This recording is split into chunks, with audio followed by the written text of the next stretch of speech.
Hello అండి. NEET PG 2025 counselling మనకి ఏపీలో third round already web options time అయిపోయింది. అదేవిధంగా మనకి కన్వీనర్ కోటా అంటే కాంపిటెంట్ అథారిటీ కోటాకి సంబంధించి ఫైనల్ అలాట్మెంట్స్ కూడా రావడం జరిగింది. దాని తర్వాత నిన్న ఈవినింగ్ ఇమీడియట్గా మనకి మేనేజ్మెంట్ కోటాకి సంబంధించి ప్రొవిజనల్ అలాట్మెంట్ డిస్ప్లే చేయడం జరిగింది. సో ప్రొవిజనల్ అలాట్మెంట్ అంటే మనకి ముందుగా అంటే ఆల్మోస్ట్ ఇది సేమ్ ఉంటుంది ఫైనల్కి. కాకపోతే ఎవరికైనా ఏదైనా గ్రీవెన్సెస్ ఉన్నట్లయితే సబ్మిట్ చేయడానికి మనకి 1 డే టైం ఇస్తారు. సో 1 డే కూడా ఇవ్వలేదు యాక్చువల్గా. నిన్న ఈవినింగ్ మనకి ఈవినింగ్ అంటే ఆల్మోస్ట్ 7 తర్వాత రిలీజ్ చేయడం జరిగింది. 6 తర్వాత రిలీజ్ చేయడం జరిగింది. అయితే ఇక్కడ గ్రీవెన్సెస్ సబ్మిట్ చేయడానికి మనకి 15th లాస్ట్ డేట్ అని ఉంది. 15th కాదు, ఇది మేబీ స్పెల్లింగ్ మిస్టేక్ అయ్యి ఉండొచ్చు. 16th మార్నింగ్ 10 వరకు గ్రీవెన్సెస్ సబ్మిట్ చేయండి ఎవరికైనా ఉన్నట్లయితే అని ఇక్కడ మెన్షన్ చేశారు. అయితే ఎవరికైనా ఉంటే సబ్మిట్ చేయండి, లేదనంటే వదిలేసేయండి. సో ఆల్మోస్ట్ 99.99% మనకి ఇప్పుడు ఏదైతే ఈ ప్రొవిజనల్ అలాట్మెంట్లో ఉందో అలాట్మెంట్స్ అన్నీ కూడా సేమ్ ఆ విధంగానే ఉంటాయి. ఎవరిదైనా మిస్ అయినట్లయితే సో వాళ్ళు ఇమీడియట్గా మెయిల్ చేసినట్లయితే, లేదంటే అదే ఐ మీన్ దాంట్లో గ్రీవెన్సెస్ సబ్మిట్ చేసినట్లయితే మీరు లాగిన్ చేసి గ్రీవెన్సెస్లో సబ్మిట్ చేయాల్సి ఉంటుందన్నమాట. సో అలా చేసినట్లయితే వాళ్ళని ఒకసారి వెరిఫై చేసి మీ క్లెయిమ్ కరెక్ట్ అయితే ఇమీడియట్గా దాన్ని ఇంక్లూడ్ చేసి ఫైనల్ అలాట్మెంట్ అనేది రిలీజ్ చేస్తారనమాట. సో నాకు తెలిసి ఈరోజు ఈవినింగ్కి ఫైనల్ అలాట్మెంట్ వచ్చేస్తుంది. ఎందుకంటే ఈరోజు మార్నింగ్కే మనకి టైం ఇవ్వడం జరిగింది గ్రీవెన్సెస్కి. సో 10 తర్వాత మీరు ఏమైనా సబ్మిట్ చేస్తే అవి తీసుకోరు. సో ఈవినింగ్ దాకా కాకపోవచ్చు, కూడా మేబీ వస్తే మధ్యాహ్నం కూడా రావచ్చు, ఆఫ్టర్నూన్ కూడా మనకి వచ్చే ఛాన్స్ కూడా ఉంది. అంటే ఫైనల్ అలాట్మెంట్స్ వచ్చే ఛాన్స్ ఉంది. బట్ అంటే ఎవరికైతే ఎటువంటి ప్రాబ్లం లేదో సో వాళ్ళంతా కూడా దీన్ని ఫైనల్ అలాట్మెంట్ అని కూడా అనుకోవచ్చు. ఓకే. సో దీంట్లో ఎవరెవరికైతే సీట్స్ అలాట్ అయ్యాయో S1, S2, S3, సో ఇవన్నీ కూడా మీరు ఒక్కసారి చెక్ చేసుకోండి. ఈ డాక్యుమెంట్లో మీ డీటెయిల్స్ అన్నీ కరెక్ట్గా ఉన్నాయా లేదా, మీకు రావాల్సిన సీట్ కరెక్ట్గా వచ్చిందా లేదా, ఇంకేమైనా ప్రాబ్లమ్స్ ఉన్నాయా. సో మీకు రాకుండా వేరే వాళ్ళకి ఎవరికైనా సీట్ ఇచ్చారా, మీరు ఆప్షన్స్ కరెక్ట్గా పెట్టినా కూడా మీ ర్యాంక్ అంటే ఎక్కువ ర్యాంక్ ఉన్న వాళ్ళకి మీకు ఇవ్వకుండా సీటు వేరే వాళ్ళకి ఇవ్వడం, ఇట్లాంటివి ఏమైనా జరిగిందా, ఇవన్నీ కూడా మీరు ఒకసారి చెక్ చేసుకోవచ్చు. చెక్ చేసుకొని దాని ప్రకారంగా మీరు గ్రీవెన్స్ అయితే సబ్మిట్ చేయొచ్చు. అయితే ఇక్కడ నాకు కొంతమంది అడిగారనమాట నిన్న కాల్ చేసి. సో ఒకవేళ దీంట్లో మనం రిపోర్టింగ్ చేయకపోతే ఏమవుతుంది అనేసి. సో రిపోర్టింగ్ చేయకపోతే మీరు కన్వీనర్ కోటా అయితే 50,000 సెక్యూరిటీ డిపాజిట్ పే చేశారు. అదేవిధంగా మేనేజ్మెంట్ కోటా అయితే మీరు 3 lakhs సెక్యూరిటీ డిపాజిట్ పే చేశారనమాట. యాక్చువల్గా మీకు సీట్ వచ్చి మీరు జాయిన్ అయినట్లయితే ఆ సెక్యూరిటీ డిపాజిట్ అనేది మీకు రిటర్న్ వస్తుంది మళ్ళీ. ఓకే, ఒక 1-2 monthsలో మీకు ఆ అమౌంట్ మీ అకౌంట్కి రిటర్న్ చేస్తారు. ఒకవేళ మీకు సీటే రాలేదనుకోండి, అయినా కూడా రిటర్న్ చేస్తారు. కానీ మీకు సీట్ వచ్చి మీరు జాయిన్ అవ్వకపోతే మీకు ఆ 3 lakhs లేదా 50,000 ఏదైతే ఉందో అది ఫోర్ఫీట్ అవుతుంది. అంటే మళ్ళీ మీకు రీఫండ్ అవ్వదు అనమాట. సో మీరు ఆ అమౌంట్ లాస్ అవుతారు. సో అది ఒకటే మీకు ఉన్నటువంటి కండిషన్. ఓకే.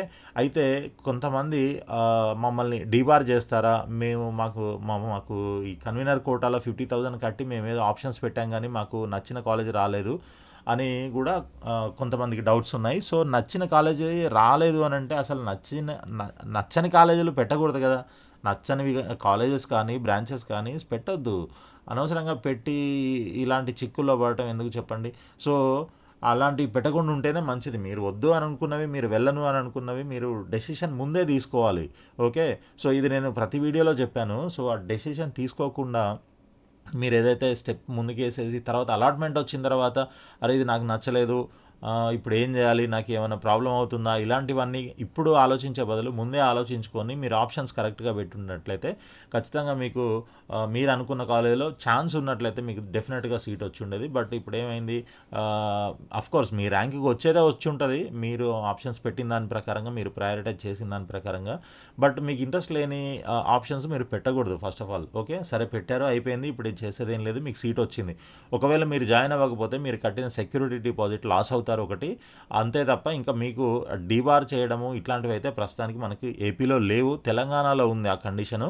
సో తెలంగాణలో ఏంటి అని అంటే మీకు ముందుగా మీకు థర్డ్ ఫేజ్లో వచ్చినటువంటి సీట్ క్యాన్సిల్ అయిపోతుంది. ఓకే, కోర్స్ ఇక్కడ కూడా ఏపీలో కూడా మనకి ఈ థర్డ్ ఫేజ్లో వచ్చినటువంటి సీటు క్యాన్సిల్ అయిపోతుంది. క్యాన్సిల్తో పాటు మీకు ఆ సెక్యూరిటీ డిపాజిట్ అనేది లాస్ అవుతారు. ఓకే, తెలంగాణలో అలా కాదు. తెలంగాణలో సెక్యూరిటీ డిపాజిట్ లేదు కాబట్టి అది ప్రాబ్లం లేదు. కానీ అక్కడ ముందు సీట్ క్యాన్సిల్ అవుతుంది, తర్వాత 50 lakhs పెనాల్టీ ఉంటుంది కండిషను. దాని తర్వాత ఇంకొకటి ఏంటి, 3 years డిబార్ చేస్తారనమాట. తెలంగాణలో ఈ పీజీ కౌన్సిలింగ్లో పార్టిసిపేట్ చేయడానికి ఛాన్స్ ఉండదు. సో తెలంగాణది కాస్త పక్కన పెట్టేసి ఇప్పుడు ఏపీకి సంబంధించి ఏంటి, మీ సెక్యూరిటీ డిపాజిట్ మాత్రం లాస్ అవుతుంది. ఎవరైతే మీరు ఈ సంవత్సరం ఆగిపోయి మళ్ళీ లాంగ్ టర్మ్ తీసుకొని ఓకే మళ్ళీ నెక్స్ట్ ఇయర్ ట్రై చేద్దాము అని అనుకొని ఎవరైతే అనుకుంటున్నారో మేబీ మీ సెక్యూరిటీ డిపాజిట్ మీకు పోయినా పర్వాలేదు అని అనుకుంటే మీరు అలా చేసుకోవచ్చు, ఇది వదిలేసుకొని. సో నెక్స్ట్ ఇయర్ మీకు డిబార్ చేయడం అట్లాంటిది అయితే కండిషన్ ఎక్కడా లేదు మనకి మెన్షన్ చేసి. కాబట్టి జస్ట్ మీరు ఏంటి అని అంటే మీరు కంపల్సరీ ఇక్కడ జాయిన్ అవ్వాలి, థర్డ్ ఫేజ్లో సీట్ వస్తే జాయిన్ అవ్వాలి అనేది కండిషన్ ఉంది. ఆ కండిషన్ కోసమే ఇక సెక్యూరిటీ డిపాజిట్ పెట్టారు. అవ్వకపోతే ఏమవుతుంది, ఆ సెక్యూరిటీ డిపాజిట్ పోతుందన్నమాట. అంతకుమించి అయితే వేరే ఏం లేదు. సో ఎవరైతే ఇప్పుడైనా ఆలోచించి కరెక్ట్గా డెసిషన్ తీసుకొని ముందుకెళ్ళండి. సో ఇది మనకి దీనికి సంబంధించిన ప్రొవిజనల్ అలాట్మెంట్స్ అన్నీ కూడా కాలేజ్ వైజ్గా ఈ విధంగా పెట్టడం జరిగింది. సో నాకు తెలిసి ఈరోజు ఈవినింగ్కి మనకి ఫైనల్ అలాట్మెంట్ కూడా వచ్చేస్తుంది. ఆ ఫైనల్ అలాట్మెంట్ కూడా దాదాపు ఇదే ఉంటుంది, పెద్దగా చేంజెస్ అయితే ఏమీ ఉండవు. బట్ ఎందుకైనా మంచిది, మీరు మళ్ళీ ఫైనల్ అలాట్మెంట్ వచ్చిన తర్వాత కూడా మీ డీటెయిల్స్ అన్ని చెక్ చేసుకోండి.